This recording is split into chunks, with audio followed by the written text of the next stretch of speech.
بسم اللہ الرحمن الرحیم۔ السلام علیکم ناظرین، میں طارق اسماعیل ساگر آپ کی خدمت میں حاضر ہوں۔ ناظرین کرام، کل تو امریکہ نے طالبان سے تعلقات کا جائزہ لیا تھا، آج وہ ہم سے بھی تعلقات کا جائزہ لے رہا ہے۔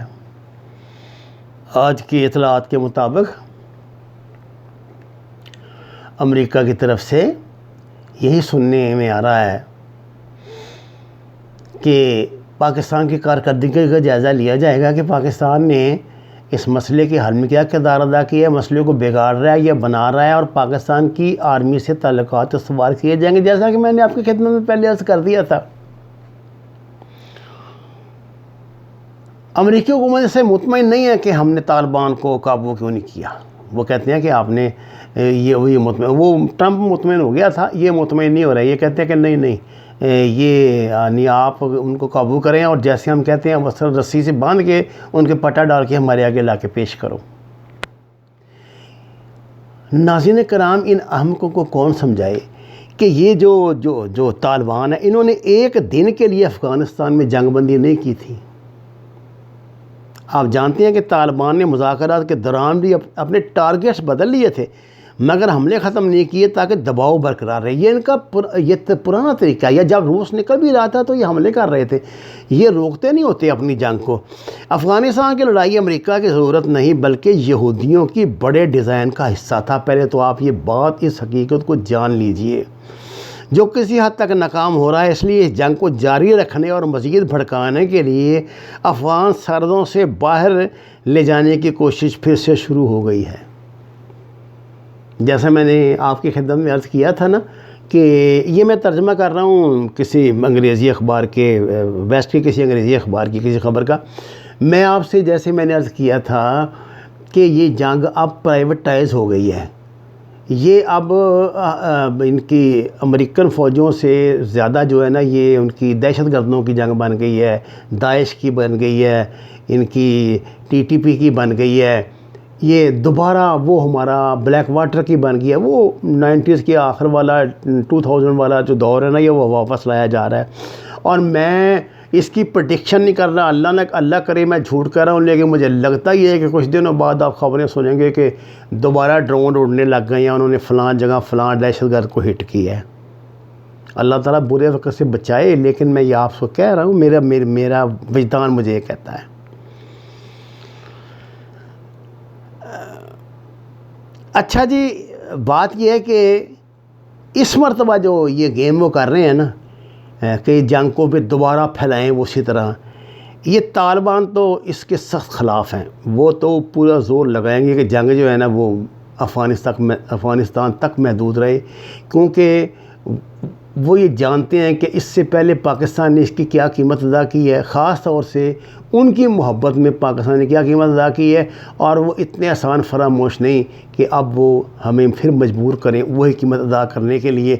اللہ نہ کرے۔ آپ جانتے ہیں کہ اب یہ ہے 2021، اور اب ایگریشن کا سٹینڈرڈ ہی چینج ہو گیا۔ ایسا نہ ہو کہ کوئٹہ کے کسی گھر پہ ڈرون گرا ہو، پشاور کے کسی گھر پہ گرا ہو، پتہ لگے کہ جی یہاں فلاں جو بندہ تھا چھپا ہوا تھا، اور نہ اس کی لاش ملی، نہ وہ بندہ ملی، نہ کوئی بات ہو، بس ہٹے سٹے سے یہ کام شروع، جیسے ماضی میں ہوتا رہا ہے، آپ کو علم ہی ہے۔ اچھا صاحب، چین اور دیگر پڑوسی جو ہیں نا، وہ بھی اس کھیل کا حصہ نہیں بننا چاہتے۔ وہ بڑے امریکہ پہ ان کا بڑا پریشر ہے کہ اب اس کو نا یہ جو لڑائی ہے ختم ہونی ہے، اس کو آپ نے پھیلانا نہیں ہے۔ خاص طور سے روس اور چین کے دباؤ کا بھی امریکہ کو سامنا ہوگا۔ لیکن جب دیکھیں نا، جب ایک جو بڑی سمجھے گریٹ گیم جو ہے، اس میں تو پھر وہ ان چیزوں کا نہیں نا پرواہ کی جاتی۔ اچھا لیکن ایک ہے، اب دیکھیں نا، یہ ایران بھی تیار نہیں۔ ایمانداری کی بات آپ کو بتاؤں، ایران کا نقصان ہے، اگر دہشت گردی بڑھے گی اس میں ایران کا نقصان ہے۔ ایران میں بھی بڑے ٹارگیٹ ہٹ ہوں گے۔ ایران نہیں چاہتا، چین نہیں چاہتا، روس نہیں چاہتا، پاکستان نہیں چاہتا، یہی ہمسائے ہیں نا اس کے۔ انڈیا افغانستان کا ہمسایہ نہیں ہے، لیکن انڈیا یہ جنگ چاہتا ہے۔ وہ چاہتا ہے یہ سرحدوں کے باہر تک پھیلے تاکہ اس کو اپنا کھل کھیلنے کا موقع ملے۔ ان کی جو پالیسیاں ادھر اس میں بلوچستان میں جو بدماشی گنڈا گردیاں وہ چلتی رہیں، اور وہ جو ہے نا ایسا کوئی موقع نہیں ضائع جانے دے رہا کہ جس سے یہ امکانات یہ پیدا ہوں۔ اب انڈیا کا مسئلہ بڑا عجیب ہے۔ انڈیا کو سمجھ اس بات کی اب آ گئی ہے کہ وہ تو پھنس چکا ہے، امریکن جال میں پھنس چکا ہے۔ دیکھیں امریکہ کا وہ کھربوں ڈالر کا اسلحہ لے چین سے تو اس نے جنگ کرنی نہیں، پاکستان سے بھی نہیں کرنی۔ وہ پاگل ہیں یار، اس ملک کے لوگ زندہ درگور ہیں۔ وہ تو میرا خیال 40% سے لوگ جو غربت کے لائن سے نیچے زندگی گزار رہے ہیں۔ ملک کی اندرونی صورتحال جو وہ آپ کی اس کے سامنے کتنے قرضے اتار لے گا، ایک کتنے سسٹم لے لے گا، کتنے ہوائی جہاز یہ اڑا لے گا، کر لے گا۔ اس کو پتہ ہے پاکستان کا میزائل سسٹم اتنا زبردست ہے کہ یہ اس کو ہلنے نہیں دے گا اپنی جگہ سے، اور جیسے ہی پاکستان یہ محسوس کرے گا کہ کنونشنل وار میں انڈیا کی تھوڑی سی برتری ہے تو پاکستان آئے گا، سیدھا میدان میں آئے گا۔ اور اگر پراکسی کی بات ہے تو انڈیا تصور ہی نہیں کر سکتا کہ پاکستان نے پراکسی پھر کیسے کہاں لگانی ہے۔ انڈیا کے پاس تو یہی ہے کہ افغان بارڈر کا رستہ ہی ہے نا، یا تجدید تعلق کر لے گا ایران کے ساتھ، لیکن کیا کرے گا۔ انڈیا کو ہمارے ذرائع یہ کہہ رہے ہیں کہ چین نے بھی اعلیٰ سطح کا ایک رابطہ کیا ہے جس میں اسے سمجھانے کی کوشش کی ہے کہ انسان کے بچے بنو۔ چینی فوجیں جو یہاں پہ لداخ میں آئی ہیں یا اوپر تبت میں آئی ہیں، یہ صرف اس لیے آئی ہیں کہ انڈیا کی جہالت کی وجہ سے، کیونکہ انہیں اس بات کا یقین ہو چلا تھا کہ امریکہ کا جو منصوبہ ہے اس میں یہ عمل کرتے ہوئے اس راستے کو ڈسٹرب کرے گا جو ون بیلٹ ون روڈ کا راستہ ہے۔ یہ لوگ اس راستے کو بچانے کے لیے آئے ہیں، اور یہ ہرگز نہیں چاہیں گے کہ انڈیا جو ہے وہ کوئی ہیرا پھیری کرے، اس راستے پر نہ کرے، کیونکہ اس وقت دنیا میں اس وقت مضبوط ترین کرنسی جو ہے، جو اس میں کرونا کے عذاب میں بھی ابھر کر سامنے ہے، وہ ہے چین کی۔ اب چین کی جو اپنی معاشی قوت ہے، آپ کا کیا خیال ہے کہ اتنی محنت سے اپنی حاصل کردہ یہ معاشی قوت کو وہ جنگوں کی بھی انٹر نہیں دے گا؟ نو۔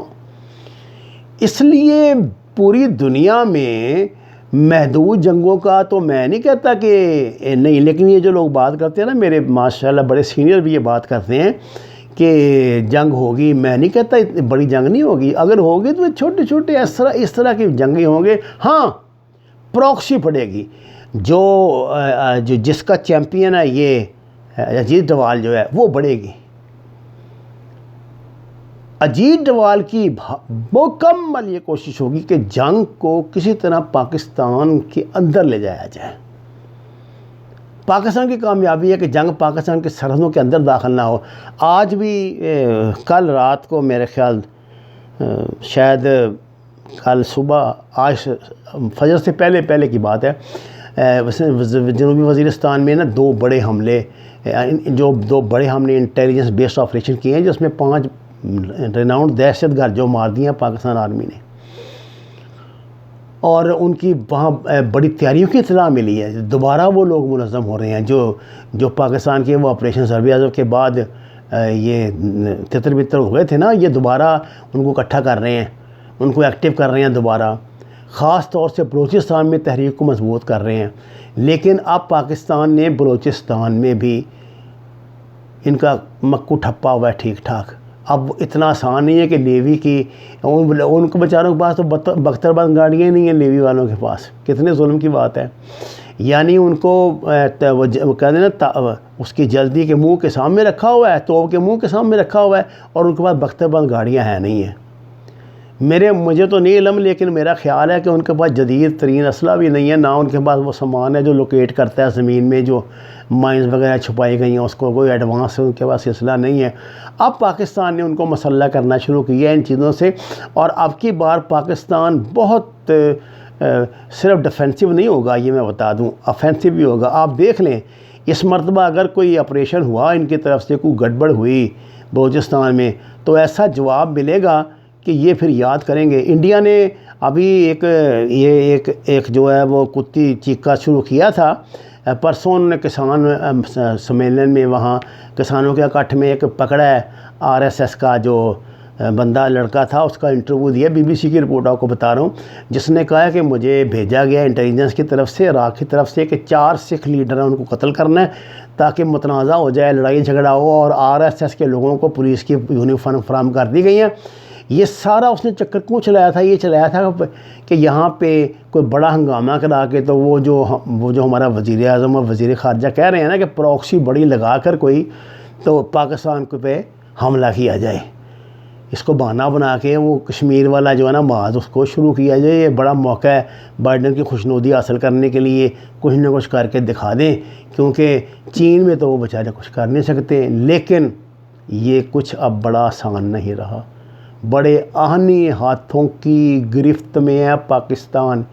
میں صرف جسمانی نہیں، روحانی بات کر رہا ہوں۔ اللہ والے میری بات انشاءاللہ سمجھ گئے ہوں گے۔ وہ ما علینا الا البلاغ المبین۔ ناظرین کرام، درخواست ہے قرآن نماز کو ترجمے کے ساتھ جانیے، ہمارے چینل کو سبسکرائب کریں، لائکس دیں، اور سچ کے سفر میں ہمارا ساتھ دیں۔ آپ کا بہت شکریہ۔